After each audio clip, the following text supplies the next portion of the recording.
Secondaire 3, Nutrition, partie 2. Dans la nutrition, il est important de considérer la quantité d'énergie contenue dans ce que nous mangeons.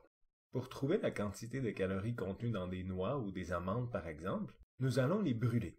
Et dans la chaleur du feu dégagée, nous aurons toute l'énergie contenue dans les amandes. Pour réussir à calculer cette énergie, nous allons réchauffer de l'eau avec. De là vient la notion de calories. En nutrition, une calorie est l'énergie nécessaire pour faire augmenter la température d'un kilogramme d'eau de 1 degré Celsius. Les joules et les kilojoules sont des unités de mesure de l'énergie selon le système international. Chaque calorie est égale à 4,18 kilojoules.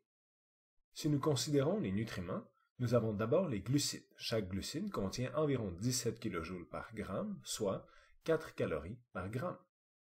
Et c'est la même chose avec les protéines. Par contre, les lipides qui nous servent à stocker de l'énergie peuvent contenir plus d'énergie à chaque gramme. Dans le cas des lipides, on parle de 37 kJ par gramme ou de 9 calories par gramme.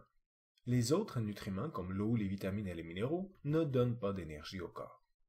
Au Canada, quand nous achetons des substances nutritives, nous avons toujours des étiquettes nutritionnelles.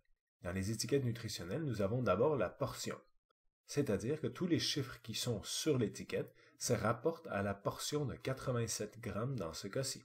Si le paquet contient 250 grammes, eh bien il faut considérer que les chiffres ici sont seulement pour une partie de ce paquet. Nous avons ensuite l'énergie fournie, l'énergie en calories et non pas en kilojoules. Nous avons la quantité de gras, et dans le gras, nous avons également les gras saturés et les gras trans. Dans ce cas ici, nous avons 0 gras trans, 0 gras saturé, ce qui veut dire que 0,5 g de lipides, ce sont les gras insaturés. Nous avons également le pourcentage de la valeur quotidienne. Cette quantité serait environ 1% de ce qu'une personne normale devrait consommer à chaque jour. Nous avons également du sel, le sodium. Nous avons ensuite les glucides, les protéines et les vitamines et les minéraux. On remarque que le sel, même s'il est dans les minéraux, est marqué séparément parce qu'il est très important et il faut le surveiller. Avant de passer au système digestif, nous pouvons mentionner quelques biotechnologies. Nous pouvons d'abord parler de la stérilisation du matériel.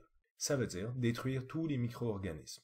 Il y a plusieurs façons de stériliser le matériel et chacun a ses avantages et ses inconvénients. Je vous invite à mettre la vidéo sur pause pour regarder les avantages et les inconvénients de chacune des méthodes. Il est possible également de faire de la pasteurisation, c'est ce que nous faisons avec le lait par exemple, c'est-à-dire détruire la plupart des micro-organismes sans les détruire au complet. Il faut également mentionner les modifications génétiques, soit les biotechnologies comme les OGM. L'acronyme OGM veut dire organisme génétiquement modifié. En effet, les humains sont maintenant capables de modifier les gènes des vivants. Il est possible qu'un gène soit enlevé, éteint, activé ou même ajouté. En agronomie, nous utilisons la biotechnologie pour rendre les plantes plus résistantes au stress, comme la sécheresse, le gel et la chaleur. On rend également les plantes résistantes aux insectes, aux parasites et aux virus. Finalement, dans certains cas, nous rendons les plantes tolérantes aux herbicides. Ainsi, les herbicides vont détruire les mauvaises herbes sans détruire la plante elle-même. En alimentation, la biotechnologie permet de retarder le mûrissement de certains aliments. Cette possibilité devient très utile lorsque nous voulons importer les aliments à travers l'océan. Nous utilisons également la biotechnologie pour augmenter la qualité nutritionnelle des aliments. Nous pouvons avoir des aliments de meilleure qualité avec plus de nutriments. Nous pouvons également utiliser les biotechnologies pour enlever le pouvoir allergène de certains aliments. Finalement, nous pouvons produire des animaux à croissance accélérée et même produire du lait sans lactose. En médecine, nous modifions certains animaux pour des fins de recherche et nous produisons des médicaments. Dans l'industrie, on utilise les organismes génétiquement modifiés pour produire des matériaux issus du règne animal à grande échelle. Il est également possible de produire des matériaux plastiques biodégradables et de produire des biocarburants. Ce qui nous ramène au système digestif. Lorsque nous mangeons, tout commence avec la bouche.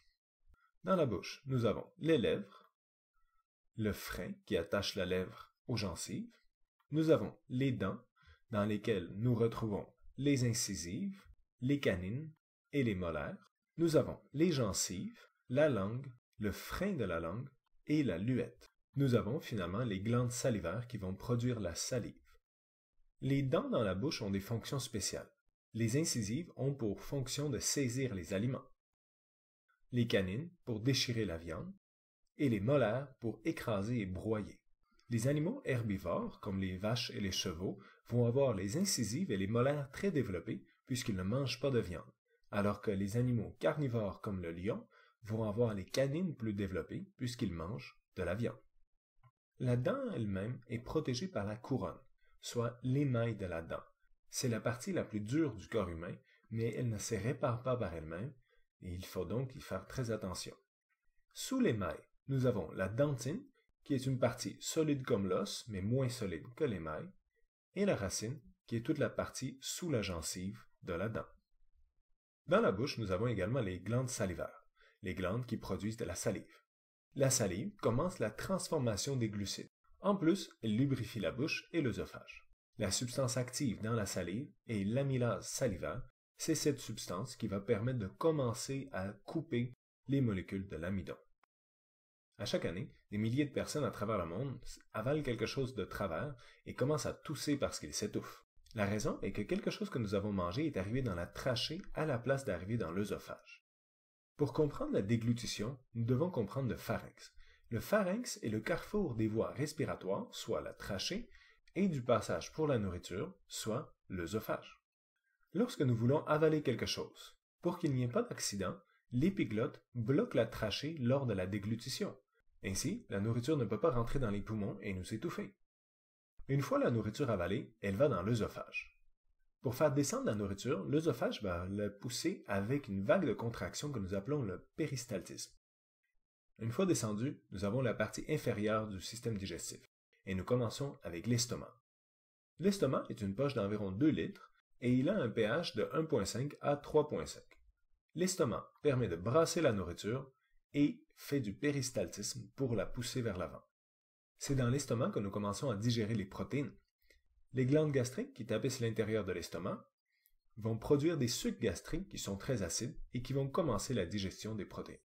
Le résultat, c'est que les protéines sont semi-digérées lorsqu'ils sortent de l'estomac. Nous avons ensuite le foie. Le foie est la plus grosse glande du corps humain. Ce qui est important pour nous en nutrition est que le foie permet de sécréter la bile. Et le but de la bile est d'émulsifier les lipides. Sans la bile, l'eau et les graisses ne veulent pas se mélanger. C'est pour ça que l'eau et l'huile ne se mélangent pas. Il y a d'un côté les graisses, de l'autre côté de l'eau. Même si on les brasse, assez rapidement, l'eau et les graisses vont finir par se séparer. Par contre, si on rajoute un émulsifiant, même après un certain temps, l'eau et les graisses ne se séparent pas.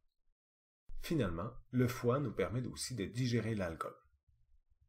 Nous avons ensuite le pancréas. Le pancréas produit de l'insuline et sécrète des sucres pancréatiques. Le rôle principal du pancréas est de finir la dégradation des glucides et de neutraliser l'acidité qui vient de l'estomac vers les intestins. Nous avons ensuite l'intestin grêle, soit le petit intestin.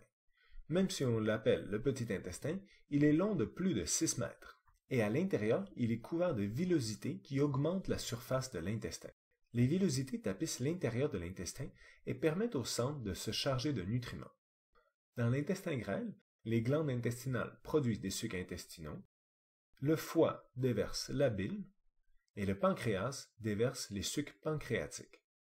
L'intestin grêle fait du péristaltisme et brasse la nourriture, et il absorbe la plupart des nutriments. Finalement, il y a le gros intestin, soit le côlon. Le côlon fait du péristaltisme et il brasse la nourriture encore une fois, et surtout, il absorbe de l'eau. Si une personne a la diarrhée et les selles sortent liquides, elle va devoir boire plus d'eau pour compenser l'eau qui est sortie et qui n'a pas été absorbée par le côlon. À l'inverse, si une personne est constipée et les selles ne sortent pas pendant longtemps, ils vont devenir de plus en plus durs et peuvent faire mal en sortant puisque le côlon va les avoir desséchés avec le temps. Une partie du côlon s'appelle l'appendice. Chez l'humain, l'appendice ne sert plus à la digestion, mais peut être utile pour le système lymphatique. Une personne qui a un problème avec l'appendice, soit une appendicite, doit rapidement aller à l'hôpital puisque les bactéries qui se trouvent dans l'appendice ne doivent absolument pas sortir dans le reste du corps. Chez d'autres animaux, l'appendice peut être beaucoup plus développé, surtout chez les herbivores, puisqu'ils ont besoin de digérer plus longtemps que les humains. Merci beaucoup tout le monde!